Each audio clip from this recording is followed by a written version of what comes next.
j'espère qu'on aura le temps à la fin, si vous souhaitez intervenir pour quelques petites questions. On ne mord pas, on va rendre ça chaleureux, on est là entre nous. Vous pouvez vous rapprocher pour certains, il n'y a pas de souci. Donc, on a, parmi les impératifs, eu un autre souci, on va voir, voilà, ça parle plus que les mots. Donc, comme le titre l'indique, Goldorak, une série à double visage, voilà, c'est le thème de la conférence. On devait avoir, je sais que certains vont être déçus, Paul Emmanuel, la comédienne qui prête sa voix, notamment au personnage de Minas.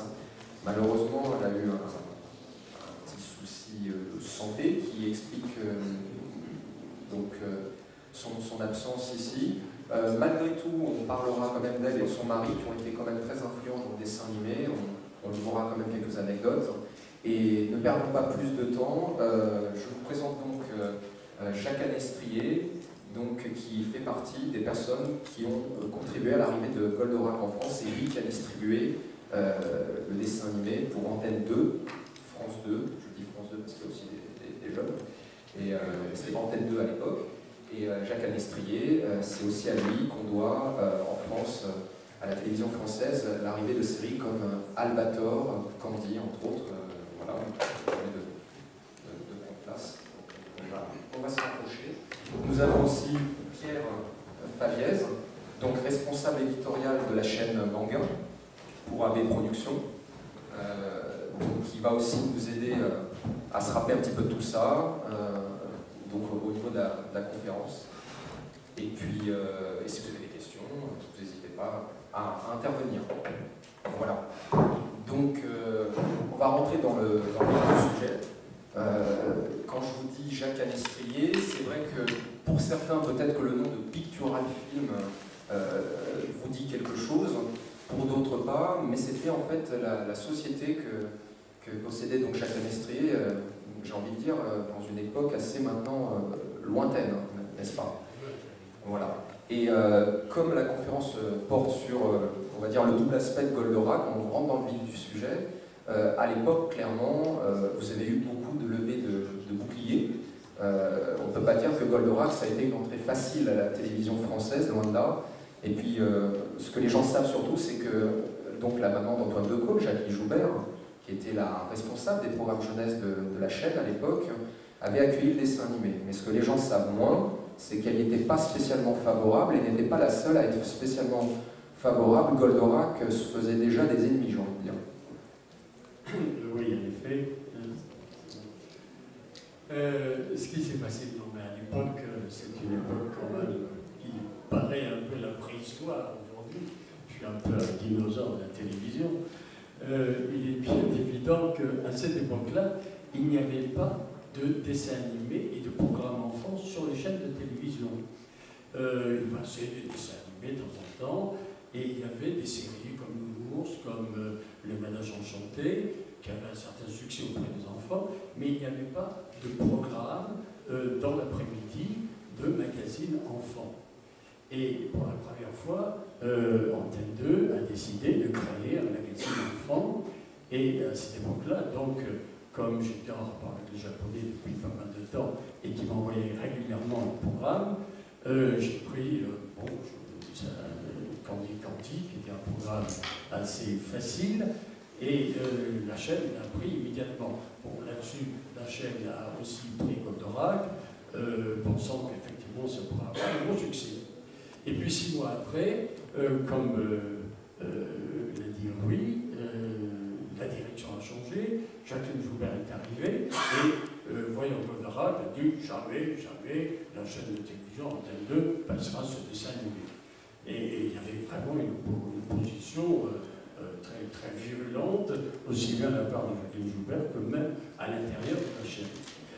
Voilà, alors tout ça se passait 6 mois après, donc on était à peu près en février, et il a fallu que je me batte pour arriver à imposer, malgré tout, Goldorak, autrement Goldorak n'aurait jamais été programmé.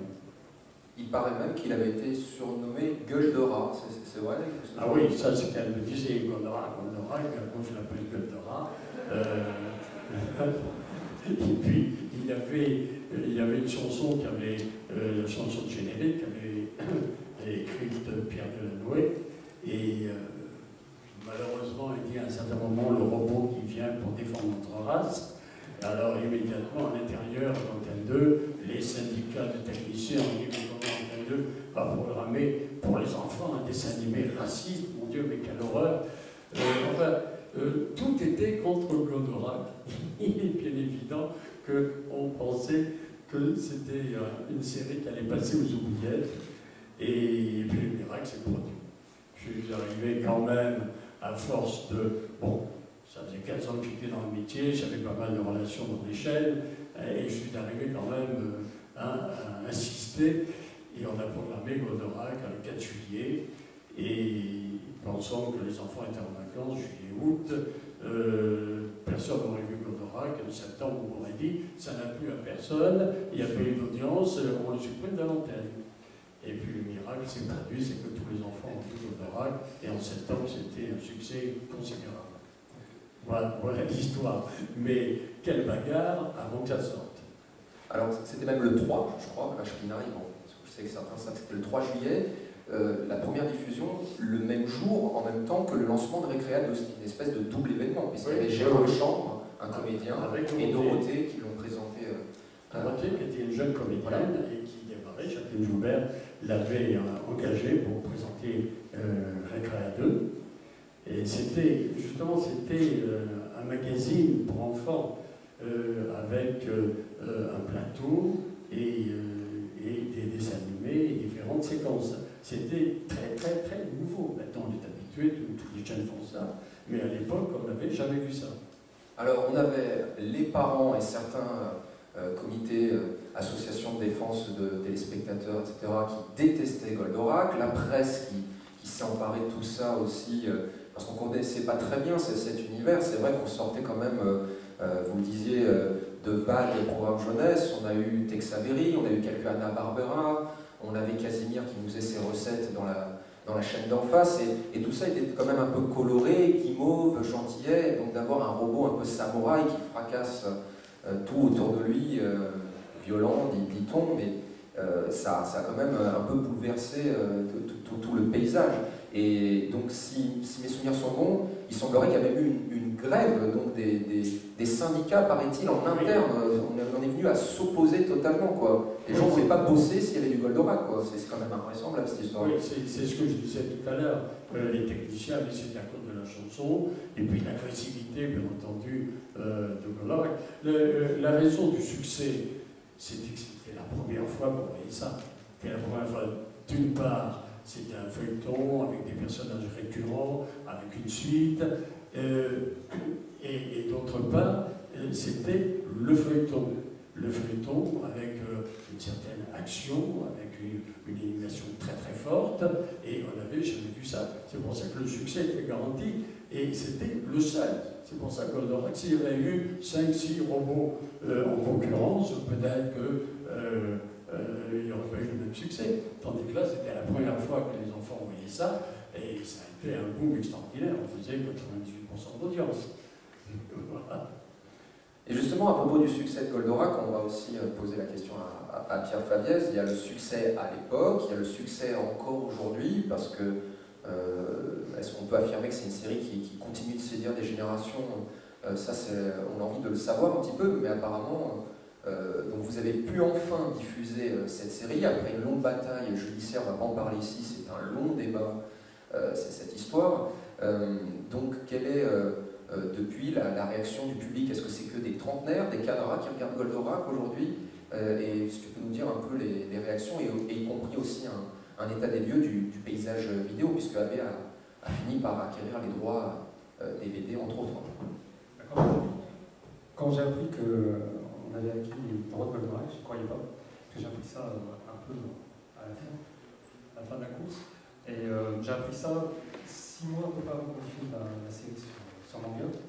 Et aussitôt, en fait, les premiers intéressés, c'était ceux de Goldorak à l'époque, son mon âge, qui est Sion Gamin, et qui a pu revoir ces scènes-là qui avaient été absentes pendant 10 ans, plus de 10 ans des antennes. Et ce qui était intéressant, c'est les retours que l'on a eu sur nos réseaux sociaux, c'est que les parents qui étaient heureux de retrouver cette série sur manga le faisaient avec leurs enfants. Donc, ils venaient avec leurs enfants pour regarder la série, et les enfants, en même temps, je pense, d'après les parents, apprécié aussi. Donc c'était rigolo quand même de voir cette série vieille, il y a 40 ans, revenir au devant de la scène et séduire autant une bonne génération et la génération des enfants. Alors, vous avez eu facilité à récupérer ces fameux génériques, parce que j'ai vu souvent dans les forums, les gens se disaient c'est chouette, bon ok, ils nous ont mis le générique de Noam. On peut peut-être préciser que d'ailleurs c'est pas tout à fait la même version que le 45 tours, si je dis pas de bêtises, mais les gens avaient hâte aussi, puisqu'en fait Goldorak, chacun sa génération, il y a eu donc, on va refaire un petit récapitulatif pour remettre une bonne fois pour toutes les choses dans leur contexte, parce que les gens parfois s'embrouillent un peu, mais qui a chanté vraiment Goldorak en premier, etc. Donc clairement, il y a eu une première version interprétée, générique à l'écran, générique de début, générique de fin, à court Verdun, prince de l'espace, va combattre ton ennemi, interprété par Enrique. Longtemps, beaucoup de gens ont cru que c'était juste des chansons qu'on entendait à l'intérieur du dessin animé. C'est le cas dans chaque rediffusion, mais ce n'était pas que ça. C'est aussi des génériques, mais qui n'ont pas duré longtemps. Ça a été 3 mois au tout départ du 3 juillet 78 à la mi-octobre, grosso modo. C'est ça, un chanteur méconnu, on va dire. Je crois que Goldorak, ces dessins animés en France, a connu le plus de génériques différents. Il y en a eu 8. Si on compte bien, il y a eu Enrique de générique, Noam un générique. Après, il y a eu Lionel Leroy, qui a fait. Non, il y a eu les Goldies. Alors voilà, les Goldies. Jean-Pierre Savelli, c'est donc le Peter de Peter et Stone, mais à l'époque ils utilisaient un petit peu des pseudonymes parce que c'était pas toujours très bien vu de chanter des. Donc il a trouvé le pseudonyme Les Goldies pour réinterpréter en fait la version d'Enrique en version plus soft, plus disco. Et ensuite en 82 à la rediffusion de Goldorak, là on a eu les génériques chantés par Lionel Leroy, qui sont personnes de mes préférées, parce que c'est vraiment cette diffusion-là qui m'a marqué. Et puis le dernier, c'est en 87, celui qui est aussi l'un des plus connus, parce qu'à l'époque c'était diffusé au Club Dorothée, et là c'était chanté par Bernard Minet. Et même que dans le disque, je ne sais pas si c'était un coup promo, ils mettaient Minek avec un K pour que ça fasse comme Goldorak. Je sais pas si c'est pas y avoir l'impression, j'en sais rien. C'était voulu. C'était voulu. Oui, parce que les chansons, on résume rapidement, les chansons d'Enrique, donc comme disait Jacques, avec le mot va combattre ton ennemi, le mot race, etc., ça posait problème. Donc ils ont dû réécrire des paroles plus douces, entre guillemets, parce que ça ne convenait pas. Donc du coup, Noam est arrivé, c'est des millions d'exemplaires vendus en disque. Beaucoup d'entre vous connaissent cette version-là, faite par Saban, donc qui a cru au générique quand même, parce que personne n'y croyait encore une fois à l'époque. Et donc, ce qui se passe, c'est que autant en France, on va découvrir une mélodie plus douce qui cartonne, mais c'est les Japonais qui finalement sont pas très contents, parce que les premières versions d'Enrique sont sont très semblables aux versions japonaises. On a le playback, on n'a pas les chœurs d'enfants qui vont avec, mais grosso modo, c'est à peu près la même. Et donc, c'est eux qui vont demander, pas contents de la version Noam, non, c'était bien, oui, mais il y a eu le problème en France, le droit, etc. On veut à nouveau les génériques. Donc du coup, le compromis que vont trouver Saban et compagnie, c'est de reprendre ces chansons, ça va devenir la légende d'Actarus, si je ne dis pas de bêtises, oui, et le prince de l'espace, qui à peu de choses près, au niveau des paroles, ressemble quand même beaucoup à celle d'Enrique. C'est pour ça que beaucoup de gens aussi confondent ces deux chansons-là, sauf que les paroles vont devenir un peu plus disco, la musique va devenir plus disco, et les paroles vont être un peu plus adoucies. Et c'est là qu'on aura ensuite les autres versions, Lionel Leroy et toujours Bernard Minet. Donc, est-ce que tu peux nous confirmer que sur les nouveaux coffrets, est-ce que enfin, ou le Blu-ray, tous ces génériques vont être réunis, sont réunis, ou est-ce qu'il reste des problèmes de droit? Parce que c'est quelque chose qui revient souvent. Moi, pour la version vidéo, je ne pourrais pas trop répondre.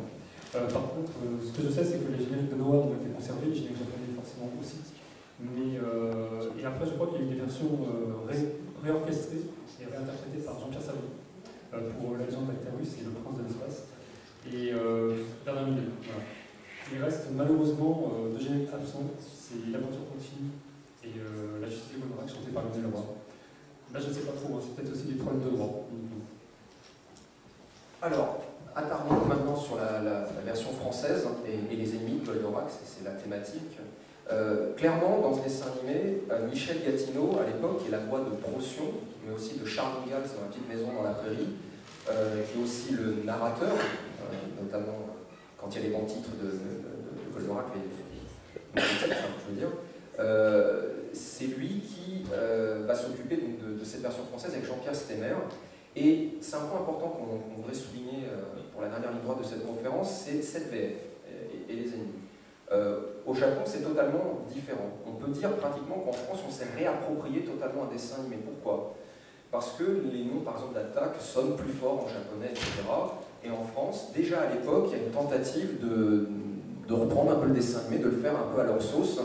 Ce qui va expliquer que, par exemple, on retrouve Golgoth, le mot Golgoth venant de Golgotha, c'est des symboles plutôt en référence au Christ. Il y a un langage astral.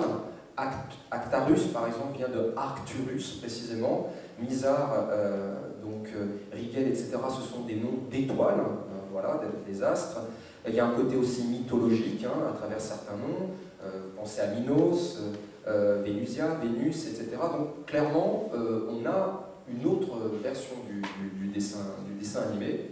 Et donc voilà, pour aller sur l'aspect des ennemis de Goldorak, les principaux protagonistes étaient interprétés par des comédiens de très grand talent, des gens de théâtre. Et pour l'anecdote, par exemple, celui qui faisait la voix de Minos était le mari de celle qui faisait Minas. Il s'appelait Jean-Claude Michel, il est décédé depuis. Il a fait de nombreuses voix sur tous les films, c'était surtout la voix de Clint Eastwood ou de Black Harrington dans Dynasty. Et c'est pas quelqu'un qui a fait beaucoup de dessins animés, mais je vous laisse deviner l'ambiance qu'il devait y avoir dans le plateau entre lui et sa femme, qui se relayaient quand ce personnage changeait quand même de visage. Pourquoi tout ça? Parce qu'en fait, l'univers de Go Nagai, on pourrait faire un truc très long, mais Go Nagai a un univers bien spécifique, et à travers toutes ses œuvres, et notamment Goldorak, nombreuses de ses œuvres, revient beaucoup ou l'ambiguïté sexuelle, ou l'androgynie, voire une certaine forme de sadomasochisme parfois assumé. C'est donc assez particulier, parce qu'en fait, plus jeune, Go Nagai, donc le papa de Goldorak, a regardé énormément de films de monstres comme Godzilla, d'aspects assez horreur et compagnie. Il a été beaucoup nourri par ce genre de cinéma, et à travers ses œuvres, il a voulu un petit peu instaurer ce qu'il a vu étant plus jeune. Donc c'est pour ça que ce soit dans Goldorak, dans Mazinger ou dans d'autres œuvres, vous remarquerez que ce soit Bomberich, Chaniel, etc., il y a parfois ce genre de choses qui reviennent un petit peu souvent. Je ne sais pas, j'ai envie de vous demander, est-ce que ça vous a perturbé plus que ça de voir le visage de quelqu'un qui s'ouvre en deux, etc. Non, parce qu'on a vu tellement de choses avec ça, c'est engagement. C'est psychanalytique, complètement. Évidemment. Voilà. C'est le subconscient qui s'exprime, bien sûr. C'était très fort de la part des Japonais de faire ça, absolument. Il y a quand même un aspect sur lequel on n'a jamais apporté vraiment de réponse. Parce que c'était une époque où les Japonais n'avaient encore rien vendu à l'étranger. Donc c'était une production uniquement pour la consommation locale, japonaise. Or, tous les personnages ont un faciès européen. Et alors, c'est une question, évidemment, qu'on avait posée à l'époque, parce qu'on disait, bon, vous avez fait un faciès européen pour que ce soit plus international et pour le vendre un peu partout. Et on a dit, non, pas du tout. C'est parce que c'est le faciès européen à l'époque, en comparant, bien sûr, les films américains, les dessins animés américains, avait beaucoup plus de succès au Japon. Et c'est pour ça que les personnages étaient européens. Effectivement. Et alors, par la suite, évidemment, il y avait en même temps l'intention d'un jour de le vendre à l'étranger. Mais au départ, c'était quand même pour la consommation locale. Et ça, c'est quand même un aspect psychologique assez particulier de l'époque au Japon. Pierre, pour aller sur la dernière ligne droite de ce débat autour de Goldorak, est-ce que tu peux nous dire si réellement, dans tous les cas de figure, on n'a pas de censure sur ces versions françaises restaurées? Donc, chez vous, est-ce qu'il a fallu bricoler avec d'autres éléments japonais? Parce qu'à l'époque, forcément, c'était peut-être pas forcément toujours bien vu quand Minos essaie de se trancher le crâne, ou quand il y a quelques scènes un peu peut-être too much, on va dire. Non, on a vraiment tout. La seule chose qui nous manquait, c'était les écrans titres qui avaient été transformés à l'époque de la première diffusion en harmonie avec les synthés japonais. Ce qui nous manquait aussi, c'était tout ce qui était à la fin, les petits résumés de l'épisode suivant. Donc ça, on a vraiment tout rajouté, et tout ce qui peut être gore, en tout cas, est présent. Et je crois que dans le grand, il n'y avait pas tant de censure que ça, franchement. seul problème technique qu'on avait, c'était simplement que la version japonaise ne défile pas à la même vitesse que la version française. Il a fallu recoller tous les bons morceaux comme il fallait. Et à part ça, c'est vraiment la version intégrale. Et vous avez sorti des films aussi, avec des nouveaux doublages. Il faut expliquer que la plupart des comédiens, on parle de 40 ans, donc il n'y a pas de miracle. Mais il y avait quand même des versions françaises existantes de ces films, et c'est ça qu'on ne comprend pas. Pour les nouveaux qui n'ont pas été du tout doublés, on peut comprendre qu'il n'y ait pas le choix, mais pour ceux qui ont été doublés par Dynamic Divex, là on est un peu plus dubitatif. En fait, à l'époque où les droits sur Goldorak commençaient à se poser, c'était vraiment en 97, c'est à l'époque où l'émission Génération Albator est arrivée sur France 3. À laquelle j'ai participé, largement contribué. Et donc, dans cette émission-là, on avait proposé en effet deux téléfilms de Goldorak, c'était de Stone, Goldorak contre Dragonzor et Goldorak contre Brett Mazinger. Et là, on a eu la chance que Daniel Gall, la voix d'Actarus, revienne faire la voix d'Actarus. Et on a eu aussi Jeanne Ball, qui était la voix de Vénusia, qui était revenue pour l'occasion. Et donc, moi, je les avais rencontrés à cette époque-là. Et moi, il y a quelque chose qui m'avait marqué, c'est que, c'est vraiment mon anecdote, c'est que Daniel Gall, tant d'années après, s'était souvenu que quand il disait métamorphose, il disait jamais métamorphose, mais il mettait un S à la fin, il disait toujours métamorphose. Voilà, c'était un truc assez marrant. Et lui s'en est souvenu parce qu'il avait fait une première prise en disant métamorphose, il a dit ah non, c'est bon, je me suis trompé. Vraiment, il était choqué. Et depuis, ces versions-là, en fait, ne sont pas perdues, mais juridiquement, on ne peut plus les utiliser. Donc c'est des soucis de droit, simplement des soucis de droit. Voilà, donc pour que ce soit plus simple, Toei a demandé à refaire le doublage avec un nouveau casque, et justement sur des téléfilms inédits, dont le pilote de Goldorak, qui s'appelle Gattager, dans cet épisode pilote, le nom de Goldorak c'est Gattager, et là il a été doublé pour la première fois en France. Une question qu'on ne peut pas ne pas te poser, parce que directement, tu représentes AB. On parle de Grandizer Giga. Bon, depuis avril, il y a un nouveau manga, il y a une bande-annonce animée. Ça, sur Internet, il y a ceux qui aiment bien et ceux qui n'aiment pas. En même temps, on n'a vu qu'une bande-annonce, mais forcément, nous, on a un souvenir beaucoup plus ému, plus ancien. Tu as eu écho de ça. Est-ce que potentiellement, si en dehors du manga, une série d'animation, parce qu'il y a même eu un essai de série d'animation qui a été mis en stand-by par Gonagai autour de Goldorak il y a quelques années, donc on se dit qu'a priori, vu qu'il y a ce manga, tout ça est un petit peu lié, il serait probable, vu qu'on est aussi dans les 40 ans, si une nouvelle série ou un film, quelque chose comme ça se faisait, est-ce que AB, naturellement, pourrait se positionner? Enfin, on pense à nous en premier lieu, forcément. Je pense que AB, pas seulement se positionnera justement pour avoir ce type de série, car les renouvellements de séries, quand on prend des mangas comme Goldorak, Dragon Ball ou même Cobra, quand il y a du c'est refait, ça a aussi beaucoup de succès. Après, bien sûr, ceux qui ont aimé la première version pour moi déçus par cette nouvelle version, mais bien sûr, on a une oreille attentive. On a parlé du succès de Goldorak par rapport à ses génies du mal, ses ennemis, parce qu'il y a des ennemis un peu plus fourbes, comme Hidargos avec certaines stratégies, il y en a d'autres qui sont un peu plus classe, comme Minos, un peu plus intello, et tant d'autres qu'on a vu défiler dedans. On va dire aussi qu'à l'époque, hormis peut-être Vénusia au départ, qui va plus s'investir quand il y aura la partie de la patrouille des aigles, on voit que Phénicia, c'est pas juste la potiche qui vient apporter du café à Altarus ou je ne sais qui, elles sont beaucoup plus impliquées, ces nanas. Donc ça, cet aspect futuriste et tout, on a parlé de ces choses qui étonnaient nous, gamins, etc. Est-ce qu'on peut dire que ces filles qui ne comptent pas pour rien, et aussi ces ennemis avec un charisme particulier, parce qu'on finira par même s'attacher à certains de ces ennemis, qui parfois aussi vont montrer une facette plus humaine à des moments donnés aussi. Est-ce que ça aussi, ce visage-là de Goldorak, a contribué au succès selon toi? Je pense qu'il y avait des personnages, mais je pense aussi surtout c'est qu'il y avait un très très bon doublage. On avait vraiment des voix reconnaissables, des voix charismatiques. Quand on a Minos et Hidargos, ils ne sont pas doublés de façon ridicule. Voilà, donc je pense que ça donnait vraiment du coffre au personnage. Et en effet, ils avaient surtout un destin tragique. Et je pense que ce qui les intéressait, c'était pas du tout ridicule. D'accord. Et pour conclure, Jacques, ce que vous en pensez, est-ce que vous pensez que l'aspect, les ennemis dans Goldorak, leur charisme a aussi, selon vous, contribué, puisqu'on était quand même dans une ère où, en général, quand on avait des méchants, ils étaient méchants, quand on avait des gentils, ils étaient gentils. Et arrivé Goldorak, où parfois il y avait des nuances, finalement. Je crois que les méchants de Goldorak sont un petit peu dépassés aujourd'hui. On a vu pire dans tous les domaines. On a vu les Transformers, on a vu des robots de toutes sortes. Je dirais même que j'étais personnellement un petit peu étonné, il y a une quinzaine d'années, lorsque on m'a parlé de Goldorak, on m'a dit voilà, on prépare des articles pour Goldorak, etc. Je dis ah bon, encore Goldorak, j'étais le premier étonné. Et finalement, ça perdure, mais quand le côté manichéen de Goldorak, je crois que ça c'est complètement dépassé aujourd'hui, il y a eu pire que ça. Je vous remercie à tous d'avoir assisté à cette conférence. On va passer le micro aux prochaines personnes. En conclusion, vous pouvez nous rejoindre. Jacques Canestri est là pour des séances de dédicaces au stand Néologie Production à Little Tokyo. Voilà, si vous souhaitez venir parler un petit peu avec lui, avec nous.